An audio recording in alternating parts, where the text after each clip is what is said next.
बुद्धि का इस्तेमाल अगर हम ना करें तो फिर हम इस भौतिक जगत में सरवाइव कैसे करेंगे। कमेंट नंबर 1, ना कोई ब्रेक ना कोई विराम, नॉन स्टॉप बोले जा रहे हो, आखिर क्या पढ़कर बोल रहे हो। कमेंट नंबर 2, महात्मा जी आप कौन हैं, ऐसा लगता है कि आप मुझे देख पा रहे हैं, पहले ही उच्च स्तर की शक्तियों ने मुझे बहुत तरह से दंडित कर दिया है, या फिर ठेस पहुंचा दी है, या फिर पीड़ा पहुंचाई है। मैं अज्ञानी हूं, मुझसे बहुत तरह की गलतियां हुई हैं, संत के सानिध्य के भी मैं लायक नहीं हूं, अब मुझसे ये पीड़ा बर्दाश्त नहीं होती है। कमेंट नंबर 3, तो फिर ठेस पहुंचाने वाले या फिर चोट पहुंचाने वाले कमेंट से ही शुरुआत करते हैं। जब एक इंसान की अंतरिम जागृति शुरू हो जाती है, मतलब वो वास्तविक सत्य की ओर अग्रसर होने लगता है, तो फिर हमारे अंदर से बहुत तरह के विकार दूर होने लगते हैं, या फिर अभी तक जो हम अपने मन के अकॉर्डिंग चल रहे थे, या फिर अपनी बुद्धि के अकॉर्डिंग चल रहे थे, या फिर अपने अहंकार रूपी मैं के अकॉर्डिंग चल रहे थे, तो धीरे धीरे हमें मन का ज्ञान होने लगता है, या फिर हमें बुद्धि का ज्ञान होने लगता है, जिनकी वजह से हमारा अंतकण दूषित हुआ था। तो जब हम अपने मन के अकॉर्डिंग नहीं चलते हैं, या फिर मन के अकॉर्डिंग हमें बात सुनने को नहीं मिलती है, या फिर कोई वचन हमारे मन के अकॉर्डिंग नहीं होते हैं, तो हमारे मन को ठेस पहुंचती है, या फिर आज तक हमारे मन या बुद्धि ने हमें जैसा भी बनाया होता है उस व्यवस्था को ठेस पहुंचती है। तो इसकी एवज में हमारा जो मन होता है वो परेशान हो जाता है, या फिर रोने लगता है कि अब तू मेरे हिसाब से क्यों नहीं चल रहा है। मन का भी एक मैं होता है। वास्तव में आंतरिक स्तर पर पीड़ा या फिर ठेस हमें नहीं पहुंचती है, हमारे मन को पहुंच रही होती है, जो कि मैं के रूप में अपने आप को रिप्रेजेंट कर रहा होता है। ये जो मन होता है बहुत शातिर होता है, बहुत ज्यादा चालू होता है। आपको ऐसा लग रहा होगा कि मुझे ठेस पहुंच रही है, या फिर मेरे अहंकार को ठेस पहुंच रही है, लेकिन लंबे समय तक मन और बुद्धि के अधीन होने की वजह से हमें ऐसा लगता है कि मुझे ठेस पहुंच रही है। आपको बिल्कुल भी ठेस या फिर पीड़ा नहीं पहुंच रही है, आपके मन को या फिर आपके अहंकार को चोट पहुंच रही है, क्योंकि अब आप उसके मन माफिक नहीं चल रहे हैं, या फिर अब आपको आपके मन के अकॉर्डिंग बात सुनने को नहीं मिल रही है। तो ऐसे में जो हमारा मन होता है वो रोने लगता है, परेशान होने लगता है। बहुत बारीकी से हमारा ये मन जो कि माया के अधीन होता है, हमारे साथ मैं ही बनकर चल रहा होता है, हमें मैं ही बनकर महसूस भी करवा रहा होता है। जिस तरह की भी ठेस आपको पहुंच रही है वो बहुत ज्यादा अच्छी है। इस तरह की जितनी ज्यादा चोटें आपको पहुंचती रहेंगी, उतना ही आपका आंतरिक विकास होता रहेगा, या फिर आप सूक्ष्म जगत के या फिर सत्य मार्ग के कैपेबल होते जाएंगे। मतलब मोटा मोटा आप ये समझ लें, एक सांसारिक बुद्धि और मन के अकॉर्डिंग सरवाइव करने के बाद जिस हिसाब का आंतरिक स्तर पर हो गया होता है, अंतरिम जागृति के दौरान उन सभी व्यवस्थाओं को चोट पहुंचती है। वो हमारा अहंकार हो सकता है, हमारा मन हो सकता है, या फिर पुरानी हमारी कोई मान्यताएं या फिर धारणाएं भी हो सकती हैं। लेकिन ऐसे ही चोटें खाते खाते आपका अंतकण जो है वो स्वच्छ होने लगेगा।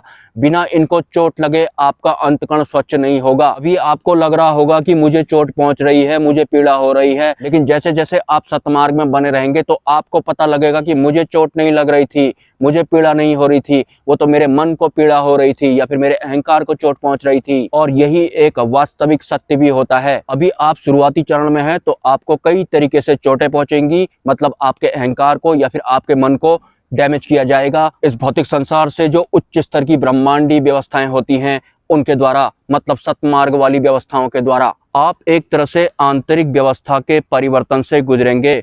और मैं आपके मन की बात इसलिए जान सकता हूं क्योंकि मैं अब किसी भी अवस्था में जा सकता हूं, या फिर आपकी वाली अवस्था से मैं पहले ही गुजर चुका हूं। हमारा जो ये मन होता है वो हमें किसी भी कीमत पर अपनी अधीनता से बाहर नहीं जाने देता है। वो हर कोशिश करता है कि तुम मेरे ही अधीन रहो, इस संसार से ऊपर तुम ना उठो। फिर वो आपको ठेस पहुंचा देगा। हालांकि ठेस या चोट तो मन को या फिर अहंकार को पहुंच रही होती है, लेकिन आपको ये ऐसा महसूस करवा देगा कि चोट तुझे पहुंच रही है या फिर ठेस भी तुझे ही पहुंच रही है, और मन रो भी रहा होगा। आपको ऐसा लगेगा कि मैं रो रहा हूं। जैसा कि मैंने बताया कि जो ये मन है वो बहुत ज्यादा शातिर होता है, क्योंकि वो एक बहुत बड़ी सत्ता माया के अधीन काम करता है। मतलब जो सांसारिक लोग होते हैं वो पूरी जिंदगी मन के अकॉर्डिंग काम करते हैं। मतलब जैसा जैसा ऊपर से हमारे मन में विचार डाले जा रहे होते हैं उसी हिसाब से वो सरवाइव करते हैं। लेकिन जब एक साधक को पता लगता है कि मन तो किसी दूसरी सत्ता द्वारा चलाया जा रहा होता है, या फिर मेरा जो दिमाग है ये भी किसी दूसरी सत्ता द्वारा चलाया जा रहा होता है, तो फिर ये दोनों परेशान हो जाते हैं और इंसान को ऐसा महसूस करवा देते हैं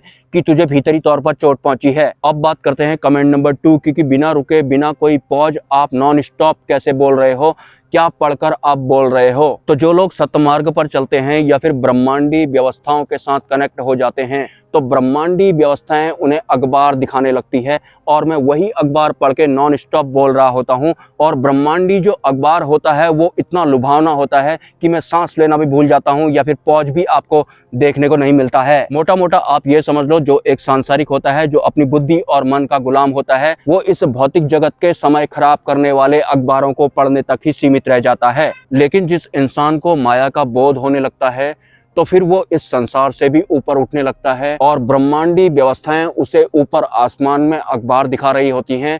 वो सब पढ़कर वो नॉन स्टॉप बिना सांस लिए बोल रहा होता है, जैसा कि आपको देखने को मिल रहा है। अब बात करते हैं कमेंट नंबर 1 की कि अगर हम अपनी बुद्धि का इस्तेमाल ना करें तो फिर हम इस भौतिक जगत में सरवाइव कैसे कर पाएंगे या फिर किसी भी तरह के आध्यात्मिक ज्ञान को समझ कैसे पाएंगे। बुद्धि के द्वारा आध्यात्मिक ज्ञान को समझ पाने के विषय में तो मैं बाद में बात करूंगा। इस भौतिक जगत में सरवाइव करने के लिए अब हमें ज्यादा बुद्धि लगाने की जरूरत नहीं पड़ती है, क्योंकि बुद्धि जो होती है हमारी ऑटो फंक्शनिंग में आ चुकी है। मतलब हमें इस भौतिक संसार का बुद्धि वाला ज्ञान पहले ही एडवांस में हो चुका है। हमारी बुद्धि को पहले ही पता है कि भूख लगेगी तो खाना खाना पड़ेगा। मतलब हमारे ब्रेन को पहले ही पता लग चुका है कि इस भौतिक जगत में जीना कैसे है। अरे इतने सालों से इस भौतिक दुनिया के बारे में हमारी बुद्धि द्वारा तो हमें समझाया गया है, लेकिन वास्तविकता तो ये है कि हमारी इस बुद्धि ने हमें इस संसार में फंसाने का काम किया है, मन के साथ सांठगांठ करके। और ये दोनों के दो माया के अधीन होते हैं। इन दोनों का एक ही मकसद होता है कि माया रूपी इस संसार में ही इंसान को उलझा कर रखा जाए, और ऐसा करने में ये कामयाब भी हो जाते हैं। और तो और बुद्धि और मन जो होते हैं हमारे मैं के ऊपर ही सवार हो जाते हैं, मैं बनकर ही हमारे साथ चल रहे होते हैं। तो बहुत बारीकी से ये दोनों काम करते हैं। मतलब इस भौतिक संसार में सरवाइव करने के लिए अब आपको ब्रेन की जरूरत नहीं है। आपका ब्रेन ऑलरेडी आपको पहले ही समझा चुका है, या फिर अपने आप को जिंदा रखने के लिए ऑटोमेटिक हम फंक्शनिंग में चल रहे होते हैं। भूख हमें लगती है तो हमारे दिमाग ने हमें पहले ही बता रखा है कि तुझे खाना खाना है। वैसे तो हमें ऐसा लगता है कि भूख मुझे लग रही है, लेकिन ये भूख लगवाने वाली भी एक अलग ही सत्ता होती है। इस विषय पर मैं फिर कभी और बात करूंगा। फिर भी मोटा मोटा अगर आपको मैं बताऊं तो जब हमें भूख लगती है हमें ऐसा लगता है कि हमें भूख लग रही है, लेकिन एक भूख वाली सत्ता ये काम कर रही होती है। खाना तो भूख वाली सत्ता खा रही होती है, तृप्त भी वही हो रही होती है, लेकिन वो भी हमारे मैं के साथ चलती है। तो हमें ऐसा लगता है कि मैंने खाना खा लिया है और मेरा पेट भर गया है। जिस तरह से सूक्ष्म जगत की रिद्धियां सिद्धियां रूप बदलने में माहिर होती हैं, ठीक उसी तरह से ये सत्ताएं जो हमारे शरीर को या फिर हमारे भौतिक जीवन को चला रही होती हैं, ये हमें महसूस करवाने में भी माहिर होती हैं। और बोलो, अभी तो मैंने सिर्फ 3% शुरू किया है। और हाँ, आप में से कोई भी इस गलतफहमी में ना रहे कि मैं अपनी बुद्धि का इस्तेमाल करके अपने मन पर कंट्रोल कर लूंगा, क्योंकि जो मन रूपी सत्ता होती है उसने पहले से ही हमारी बुद्धि को गुलाम बनाया होता है। मतलब हमारी बुद्धि मन के अधीन है। तो भूल कर भी इस गलतफहमी में मत रहना कि अपने ब्रेन का इस्तेमाल करके मैं अपने मन पर नियंत्रण कर लूंगा। ऐसा बिल्कुल भी नहीं होता है। तो सीधी सी बात है, मन पर कंट्रोल करने की कोई और व्यवस्था होगी और हमारे ही भीतर कहीं होगी, जिन्हें कि आप सांस कहते हैं। सांस पर अगर आप कंट्रोल कर लेते हैं तो आप मन पर भी कंट्रोल कर सकते हैं, और ये एक वास्तविक सत्य भी है।